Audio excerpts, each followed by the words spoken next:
Yo, man, what's good, YouTube, man? It's your boy Mickal, that's AK Messing That Pro Woman. In today's video, man, we got when Tyson inflicted the maximum damage on Frazier.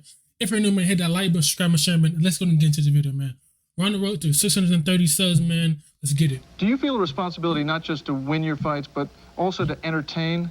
Absolutely. Any fighter in general would think their main objective is to make the audience go home and let them know they had witnessed something that was incredibly special. Welcome back to the Big Fight Recap here on BLTV Classic. If he doesn't die, it doesn't count. If he's not dead, it doesn't count. On today's video, we look back at the night a prime-ready Iron Mike took on the son of a heavyweight boxing legend. With my pop in my corner, I don't see any way that I can lose. Something about Frazier, this right? occasion made Tyson extremely When it say Frazier, that's Walt Frazier, right? enraged, exasperated, Frazier, and what eager his to name is? close the show as quickly as possible. Let's take a look. 30-second massacre. Only 30 seconds. Hold on. By the fall of '86, the Tyson hype train was back to full throttle after his impeccable one-round annihilation job over fellow contender Reggie Gross. That it's very difficult First with a kid who round. throws hydrogen bombs to get him Goodness. experience. To this point, Team Tyson was still matching their prodigy relatively lightly, despite every boxing fan, including Mike himself, convinced he had the tools to mix it up with the current champions in the heavyweight division. I'm starting to think that you're unstoppable. Do you feel that you're the best heavyweight in the world, that you can step in with anybody right now? I feel I am the best fighter in the world right now. Watching a fighter as brilliant as Mike I'll be honest, at that time, he probably was the best fighter at that time. At that time, he probably was the best fighter. Tyson being steered Could away be from for a real. title shot was Damn. frustrating for the boxing community. Yet, in retrospect, his managers, Jim Jacobs and Bill Caton, were not only aiding Mike in building an impressive unbeaten record, they were, more importantly, ensuring the development of a raw young talent that, once he secured his title shot, was the complete finished article. I'm the leader. I look everything over carefully. Joe Frazier. And I send him in to do the job.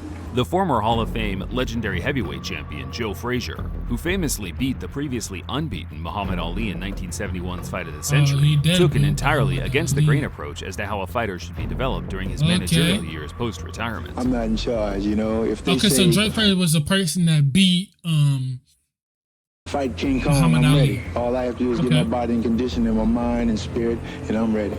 Smokin' Joe had the attitude, if you're gonna be a journeyman boxer, there's no point in beating around the bush. As the fighters he trained, such as James Schuler, Burt Cooper, and son Marvis, quickly found out once they were under his tutelage. If I couldn't train these boys or I couldn't live with these boys, I'd be the damn, look first at guy that. to get the So hell it's out the back way. then. Marvis embraced his father's philosophy, where after a very brief amateur career, he began fighting legitimate top contenders inside his first 10 fights as a Now pro. against Sowski as he backs him into the ropes above us. Two lefts and a right hand, all by Marvis Frazier, all score. And Marvis beat Steve Zuski, James Broad, and Joe Buckner in his first few fights. In doing so, he never looked like a world beater, more so a man determined to at least fill a sliver of his father's boots. Joe pushed his son to the complete deep end in 1983, having Marvis face off with the #1 heavyweight in the world, Larry Holmes, who at the time had a record of 44-0. Atlantic City, he didn't have him down. Damn. As many experts my predicted, the gosh. fight was a complete mismatch, and Larry made sure every spectator at ringside, including Marvis's father, knew about it. Damn. Oh, he just fucking with him. He's going like this, and then he's looking back. He's looking back. Then he's looking back. Nah, see? Damn, me personally, but I'm not taking it, bro. Joe never lost faith He in got his his son, though, ass pushing him even harder in the direct aftermath, where Marvis regained momentum with impressive wins over Quick Tillis and Bone Crusher Smith. Whether the Fraziers genuinely felt they were ready for Tyson or not, Marvis's ranking among the sanctioning bodies put him in the direct firing line of the most devastating contender in world boxing. now entering the ring, the local favorite, trains and lives in Catskill, New York, Mike Tyson. Boy had 24 wins, 22 knockouts.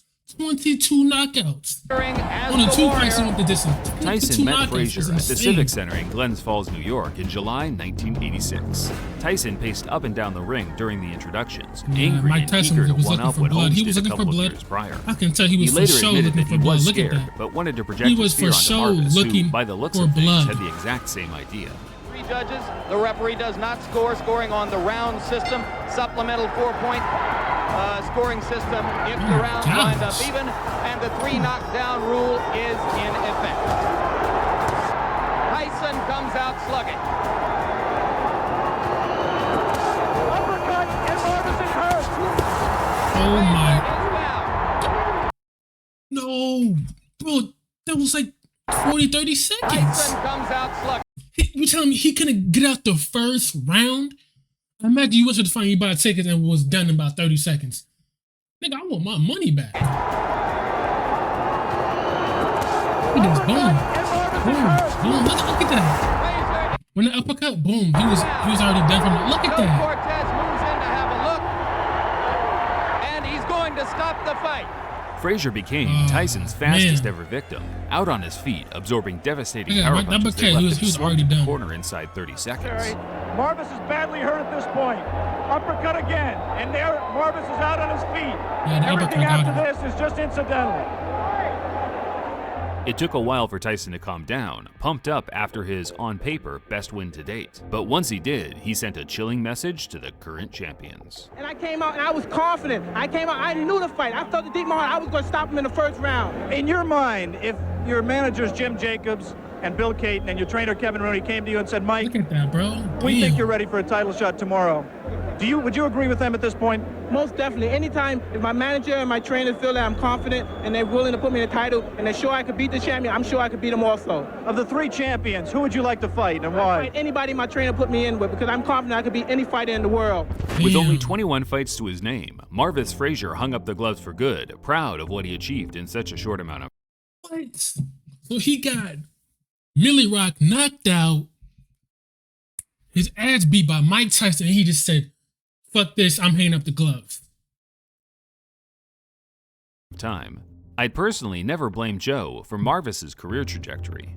On paper, it looks naive, but the truth is he had unconditional love for his son, and I think both were just living a bit of a delusion regarding his potential. Marvis has kept a low profile since retirement, but in this interview from a few years ago, he admits that trying to follow in his father's footsteps was always going to be a near impossible task. I feel to stand in the shadow of Joe Frazier, and to me, I always thought I was standing in the light because it's a great legacy. You know, my father could have been, you know, a drug dealer. He could have been in prison. He could be a bum on the streets on Skid Row. But my dad is smoking Joe Frazier. Hey man, that's gonna cap off the video, but that's crazy, bro. Mike Tyson just 30 seconds and Frazier was done. Like it was just like that. Frazier was done and it was just over. Like 30 seconds, you couldn't even last one round. Mind you went to the fight, you bought that fight, and the nigga gets knocked out in 30 seconds. Man, I want my damn money back. Like, hey, think about at least he's good now because that's boxing. I think boxing one of the sports you got to be careful with because one punch can end your career. Literally can end your career. But that's what wrap off the video, man. Yeah.